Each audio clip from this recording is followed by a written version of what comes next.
Hola, Neo. ¿Quién eres? Yo soy el arquitecto. Yo creé la matriz. He estado esperándote. Tienes muchas preguntas y aunque el proceso ha alterado tu estado consciente, eres irrevocablemente humano. Ergo, entenderás algunas de mis respuestas y algunas no. En concordancia, mientras tu primera pregunta puede ser la más pertinente, puedes o no darte cuenta que es la más irrelevante. ¿Por qué estoy aquí? Tu vida es la suma del remanente de una ecuación desbalanceada inherente a la programación de la matriz. Eres la eventualidad de una anomalía que, a pesar de grandes esfuerzos, no he podido eliminar de lo que por otra parte es una armonía de precisión matemática.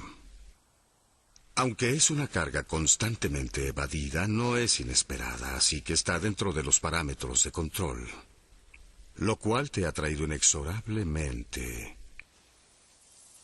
aquí. No has respondido a mi pregunta. Así es. Interesante. La acción del elegido es regresar a la fuente, permitiendo una temporal diseminación del código que llevas, reinsertando el programa principal.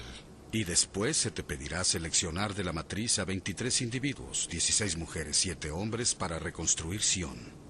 No realizar este proceso provocará una falla de sistema catastrófica, matando a los que estén conectados a la matriz, que, junto con la exterminación de Sion, resultará en la extinción de toda la raza humana. No permitirás que suceda eso. Necesitas a los humanos para vivir. Hay niveles de supervivencia que podemos aceptar. Sin embargo, lo importante es si estás listo para aceptar la responsabilidad por la muerte de cada ser humano de este mundo.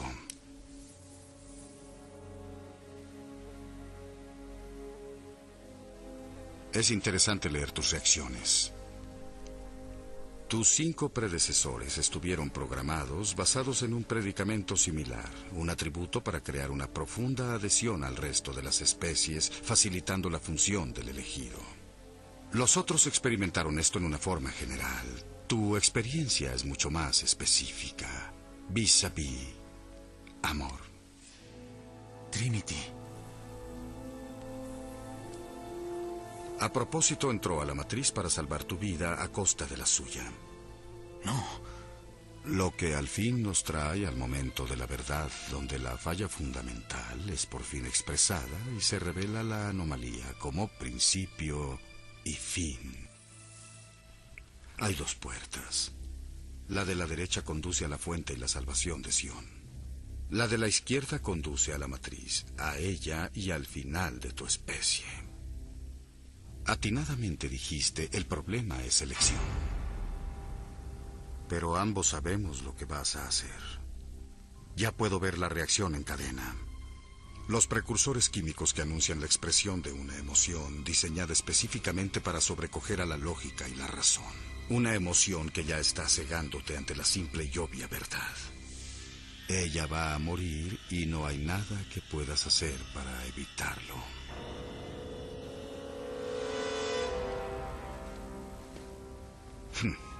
Esperanza.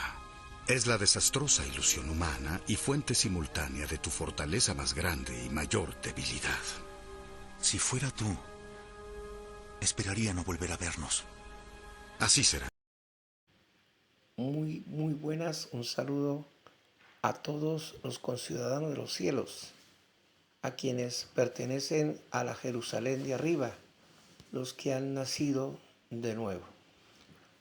Especialmente en este capítulo, en el cual hablaremos del arquitecto de la creación.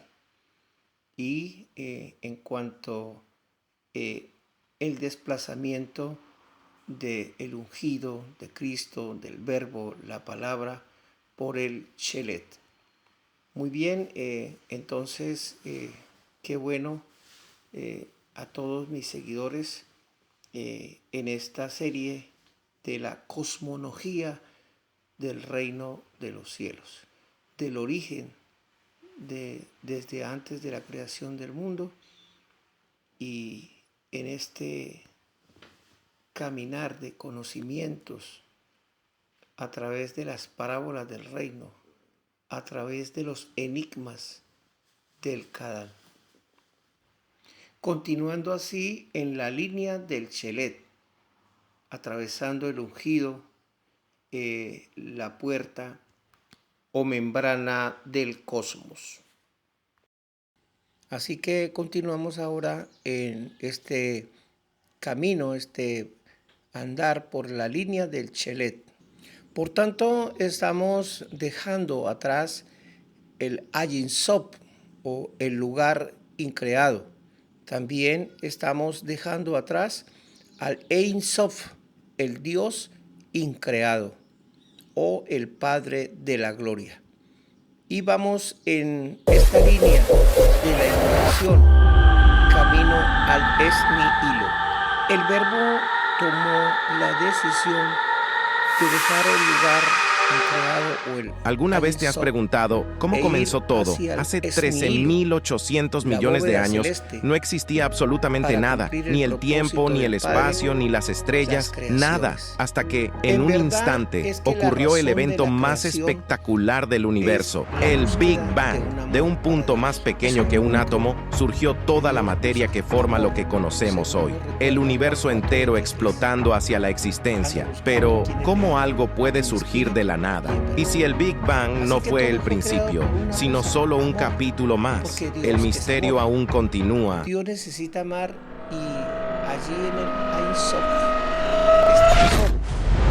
Luego se dilató en su Hijo y Dios, pues al no poder crear ni amar a nadie por la soledad de Dios, entonces se dilató en su Hijo y le envió, ¿sí? Y por eso esta es la causa del sacrificio, de la inmolación que el Verbo asume al abandonar el lugar increado, el Ayin Sof, y a su Padre, el Ein Sof, el Padre increado, para salir de la soledad de Dios y allí llegar a la creación, al Esni Hilo, en el cumplimiento del propósito del Padre, al cual afirma que de tal manera amó Dios al mundo o al cosmos que envió a su Hijo. Y en ese envío, en ese deseo del Verbo cumplir el propósito de la palabra, entonces va en el camino de la inmolación, en el camino del sacrificio. El Esni Hilo es un término teológico en el latín.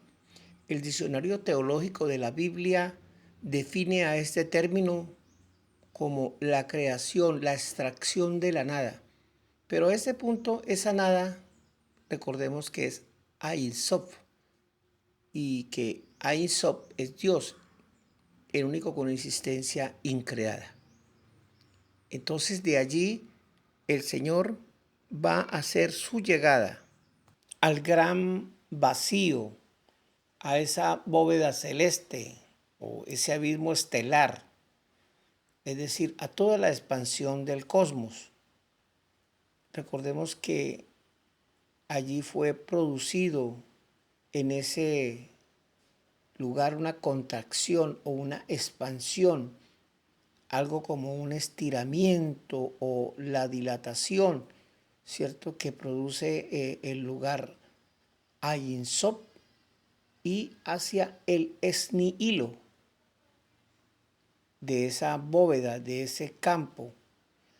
Entonces ahí está preparado el lugar para la llegada de el Verbo, de la palabra. Los mismos judíos y los más ascéticos hebreos le llaman a ello el Sin Sun, a esa expansión, a esa contracción que Dios realizó en sí mismo para producir la nada, el espacio, la bóveda celeste. Ahora todo estaba listo. La vasta inmensidad de la nada del cosmos estaba lista para almacenar todo lo que el Dios de la creación, el Padre eterno, Cristo, iba a crear dentro de ella. La bóveda celeste estaba ya preparada para contener todo lo que se iba allí almacenar, lo que se iba allí contener. Así que el verbo, la palabra de Dios, estaba consciente del incalculable precio que iba a pagar por tener que cruzar la línea del Chelet para penetrar en la dimensión creada. Al hacer eso, el verbo se iba a perder de la condición de gloria, de seguir siendo un Dios sin principio y sin fin, para ser parte de una creación que hay un principio y un fin allí. Cuando el verbo de Dios se desplazaba desde el Ayin-Sof, adentrándose al Es-Nihilo, es decir, la dimensión creada, y al cruzar la línea limítrofe llamada Chelet, o la frontera divisoria, iba a producir el rompimiento de una pared divisoria, iba a ser el mismo fenómeno de un alumbramiento, iba a ser como el rompimiento de la matriz del cosmos. Recordemos que el Chelet era la frontera divisoria entre el Ayin-Sof y el Es-Nihilo. Es algo así como una membrana celestial. El atravesar la línea del Chelet era como pasar a través de un velo, como cuando el sumo sacerdote atravesaba allí en el tabernáculo, del lugar santo al lugar santísimo. Y era atravesar ese cortinaje. Por eso estas son figuras para Dios revelar los enigmas. El verbo tenía que romper la línea virgen del Chelet. La incalculable concentración de poder que arrastraba la palabra, el verbo, o la fuerza que lo empujaba, generaría desde el Ayin-Sof un cataclismo de poder que se abría a través del Chelet. Y al otro lado, al llegar allí, sería el gran cataclisma de liberación de poder, de una indescriptible y enceguecedora explosión de energía que le llaman el Big Bang. Este rompimiento de esa membrana, atravesar esa línea del Chelet, era lo que en teoría espiritual se conoce como la explosión del Big Bang. Un fenómeno que la comunidad científica pues no ha logrado explicar su origen, el origen del cosmos a través de una explosión cataclísmica. Pero la verdad es que nosotros, los ministros del Espíritu, no pretendemos probar ninguna teoría científica, porque en realidad la ciencia está muy atrasada en relación a la revelación de Dios, siendo muy condescendientes con la llamada malciencia de primera de Timoteo 6:20. Nosotros los ministros del Espíritu podemos probar que la ciencia le lleva un atraso a la revelación de por lo menos unos 2192 años. Recordemos que no fue sino hasta el año de 1492, con el viaje de Cristóbal Colón, cuando la ciencia del mundo pudo comprobar que la Tierra era redonda. Pero el profeta Isaías, un ministro, un sacerdote, había ya declarado por la revelación, unos 700 años antes de llegar Jesucristo, en Isaías 40:22 afirma: el que se sienta sobre la redondez de la tierra. Así que la suma de 1492 más los 700 años atrás en la revelación del profeta Isaías, sumamos esos 2192 años por lo menos de atraso. Así que en este humilde trabajo, pues no pretendemos darle la razón a la ciencia. No es nuestra tarea, sino la de los científicos, probarle a las mentes naturales sus propios paradigmas, sus propias teorías, muchas de las cuales son una verdadera aberración a la realidad del cosmos. Sin embargo, al final, a pesar de manifestar su ateísmo, la ciencia siempre terminará llegando a conclusiones que ya los que son ministros del Espíritu sabíamos por revelación. Así que esa energía tremenda que generaba el Verbo de Dios, que se desplazaba por la línea del Shelet, irrumpiría al asomarse a la creación y manifestaría allí como la palabra de Dios lo declara, que allí Él lo llenaría todo.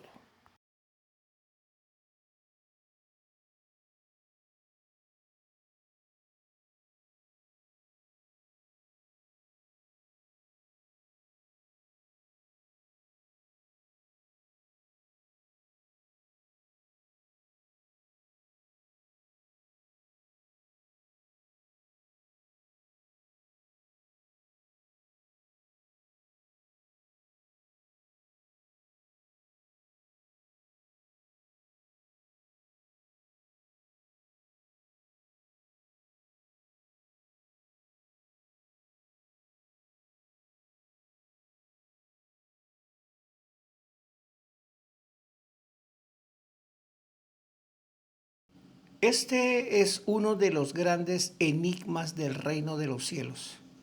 En verdad es un enigma, un misterio desconocido aún para la ciencia y para muchos creyentes, en lo que significa el origen del cosmos, el origen de la creación y la explosión generada por el Verbo al entrar al espacio, a la bóveda, al vacío.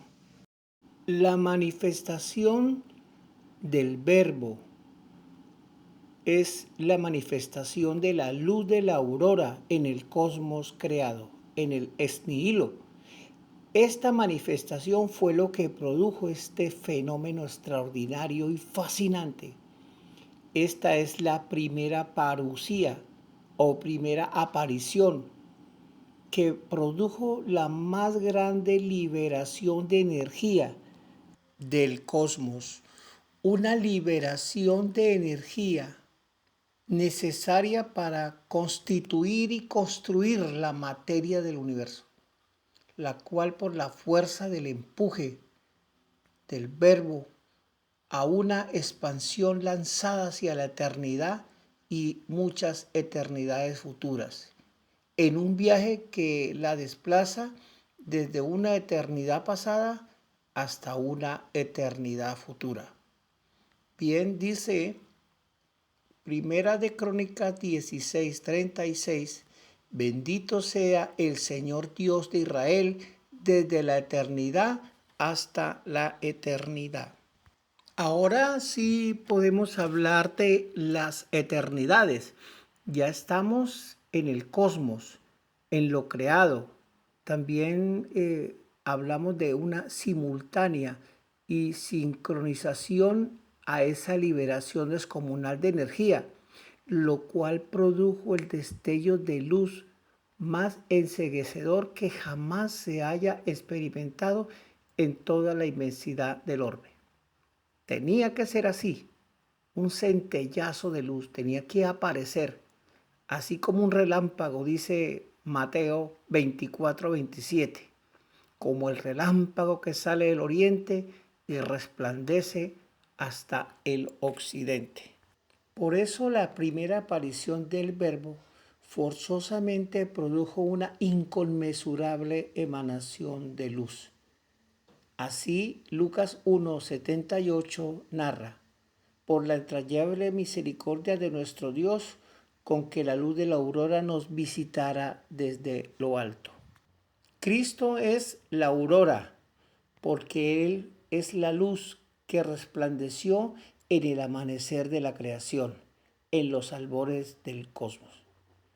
En ese momento, esa primera vez, chispearon dentro de la inmensidad del abismo del cosmos los fulgores más raros de luz, como un nenúfares del lago, como el topacio, el arco iris, inundaron el cosmos de luces, el despertar de allí de la creación.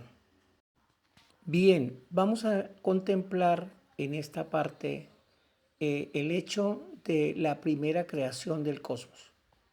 Aquí está uno de los grandes enigmas y es el hecho de el arquitecto de la creación, es decir, el Padre Creador, Cristo, el Padre de la eternidad, crea una ayuda, un ayudante para la construcción del universo. Es lo que le llaman los constructores del universo.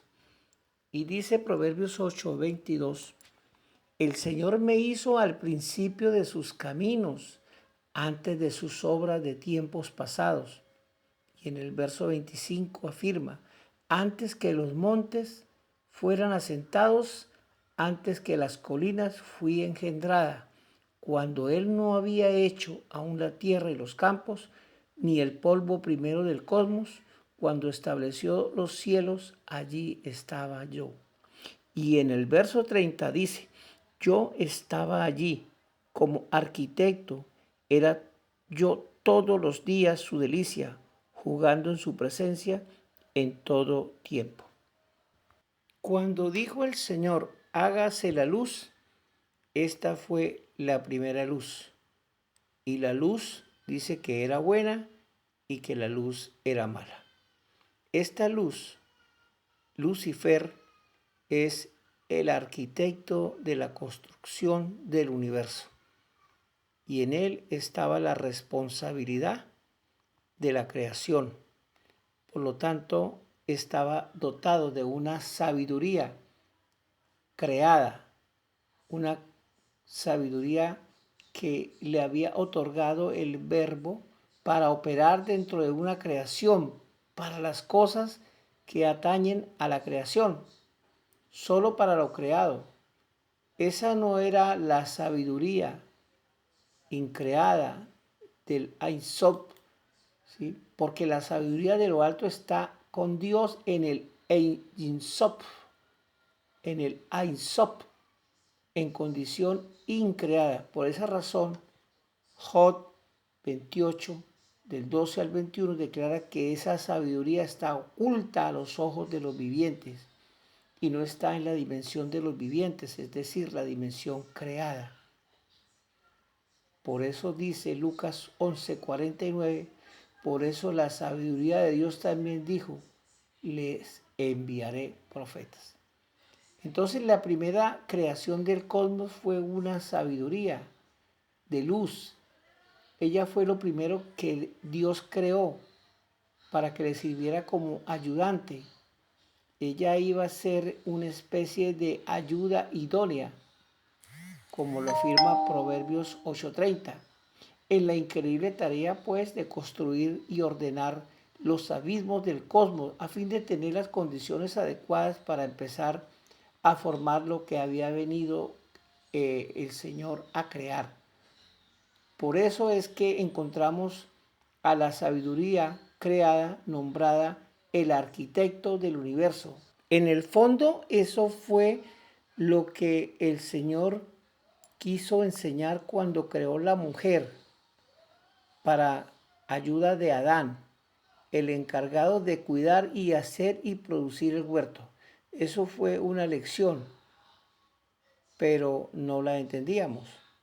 Entonces, según Proverbios 8:22, todo estaba ocurriendo antes de que Dios empezara a crear las obras del Kadán. Esta palabra Kadán es la 6924 del Strong y esta palabra hebrea se utiliza en la Biblia cuando dice en el verso 22, en el Kadán de sus obras de tiempos pasados. El Kadán se refiere no solo a la dimensión de las creaciones invisibles ahora y eternas, sino también se refiere a las creaciones de la antigüedad, pero no a la antigüedad de Israel ni a la antigüedad terrestre, sino a la antigüedad más recóndita y remota de los arcanos de los tiempos del cosmos. Entendemos así que entonces a qué se está refiriendo sobre estas luces, llamadas también los hijos de la aurora. Bien, entonces continuaremos en el próximo episodio la narración de la llegada de los hijos de la luz de la aurora o los constructores del universo. No olvide darle me gusta y apoyar económicamente también al canal para mejorar nuestra producción. Un abrazo para todos y nos vemos en el próximo episodio.